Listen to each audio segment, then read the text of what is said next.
Hickok 45 here. We're going to do a little chapter 2 action with a Model 94 Marlin, one of my favorite guns. I don't have time to talk to you right now. I want to shoot it.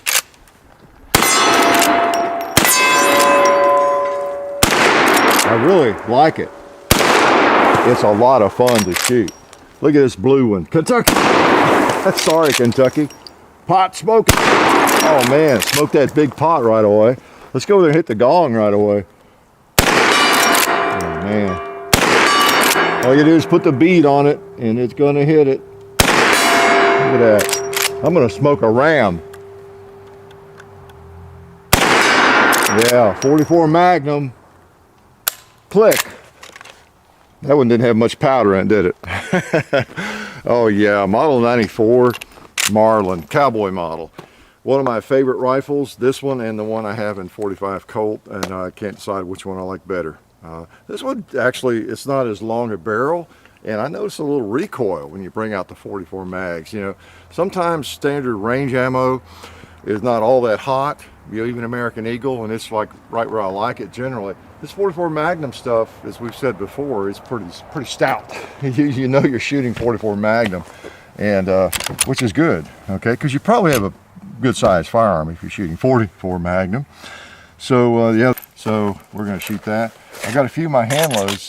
These are 300 grain cast loads. I'm going to shoot a few of those too.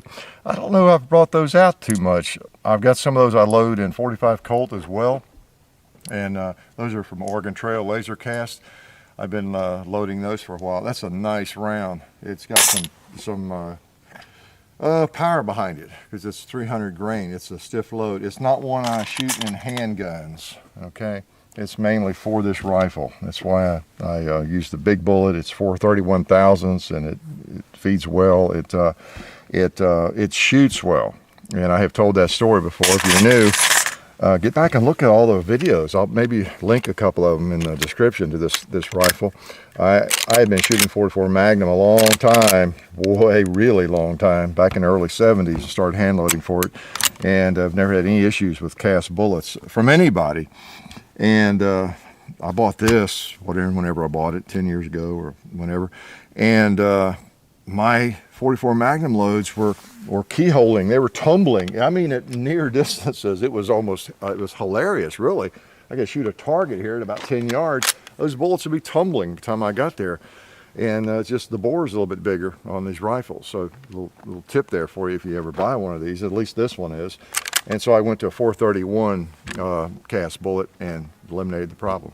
So anyway, just a little extra information there, and I'll bill you for that information, but it'll probably be a month or two before you get that bill. So be saving up for it. Let's go ahead and shoot a couple of those just for the kicks. I started out with the Federal, and we'll shoot a few of these. Then we'll go back to the jacketed ammo, clean what little lead might be in there out, and that's something we need to do a video on, basics video on cleaning out lead in your barrel, all that sort of thing.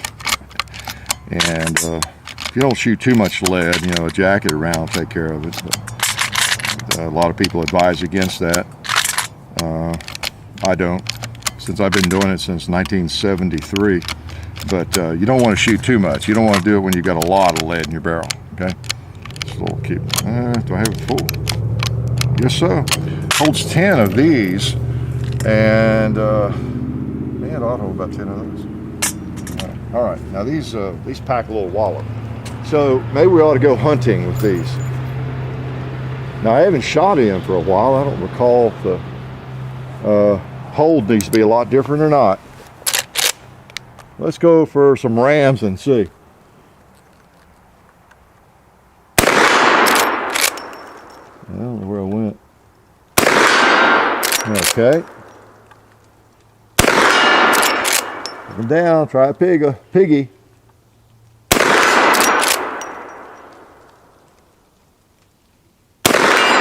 Nice. How about a turkey up there? Fun. How about a gong? How about a red plate in the middle?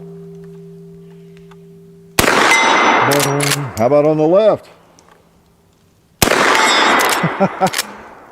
Well, I'll try the little one on the right. I'm not sure I'm comfortable enough with the hold, but we'll see.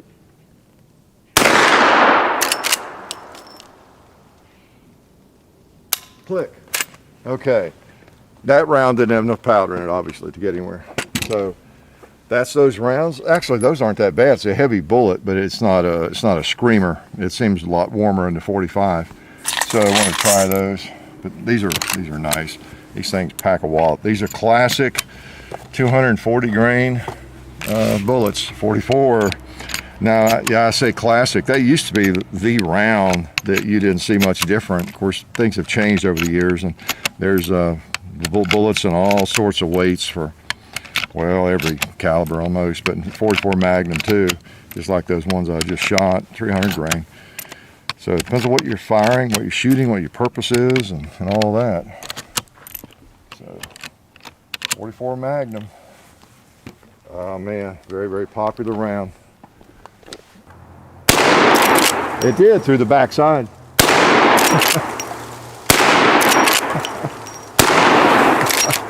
Need a 22 for that. Whew. I love that sight, that Skinner's sight. It's really quick to pick up, the sight, the target. Oh, I forgot about this guy over here. Oh, nice. Oh, what's left? Mr. Cowboy, you've not been hit. Click. Oh, you survived. We'll load one more time. Maybe I'll shoot the tree and show you that 44 will knock it around without any trouble, those limbs. Nothing like a lever gun.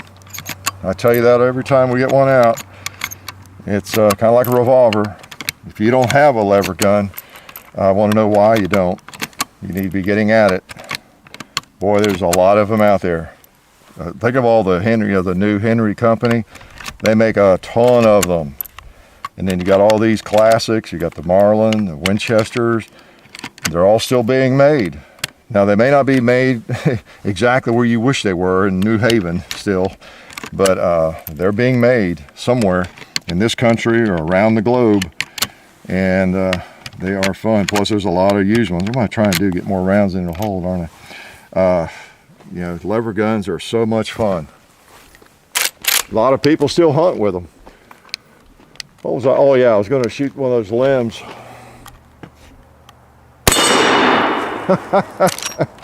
That's a little different from a 9mm, isn't it? Almost too close to be doing it with something this powerful. I'll shoot it one more. I'll put one of those black ones back around the other way. Wow. It's just there immediately. So I think this round is sufficient for buffalo hunting. I see one over there on the right. Yeah, man, there's another one on the left. Good round. How about a gong?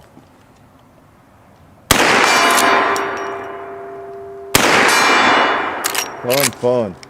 I need to pop one more turkey. One. How about 2 more turkeys? How about 3 more turkeys? I just had a feeling it was empty. Those last turkeys are thicker than the one up on the top row. It's kind of a hardened steel. That's why it's up there, and I shoot it with hotter firearms sometimes. Those on the lower are a little bit thicker, and they are heavier. You notice how when I hit them, usually they just kind of, okay, finally go on over. You saw how they reacted to this. So if I'm going to shoot hot 44 Magnums, I'd really rather shoot them in this. This is perfect. Handy. It's like a carbine, really. And instead of a handgun, it's going to just really hurt your hand, hurt your wrist, and not be much fun to shoot. So this is a nice compromise. Tell you what, just a great gun. Take that off so you can see it without it. I got to find that. But it's a good looking rifle. It's not the best looking Marlin. The wood's not bad though. It is a JM model. But 44 mag, really versatile and fun to shoot. If you've never tried a peep sight or a ghost ring on one of these, you might want to do that sometime. Another question I get often is about the if you do put a like a Skinner sight on it, you have to replace the front sight. My experience has been that with the cowboy models, I've not had to do that. I've been able to put the Skinner sight on there and adjust it, and it's just right on. Now, if you have the regular barrel, it's not a cowboy model, I think often you have to replace the front sight to get it up higher, or maybe, or whatever. Don't know, not always probably. So anyway, little chapter 2 action with the old Cowboy Limited 1894 44 Magnum. It doesn't get a lot better when you just enjoy shooting and you want something fun to shoot. Okay. So, do you have any questions? None? All right, I'll let you go then. Glad you came by. We appreciate your support more than ever. Life is good.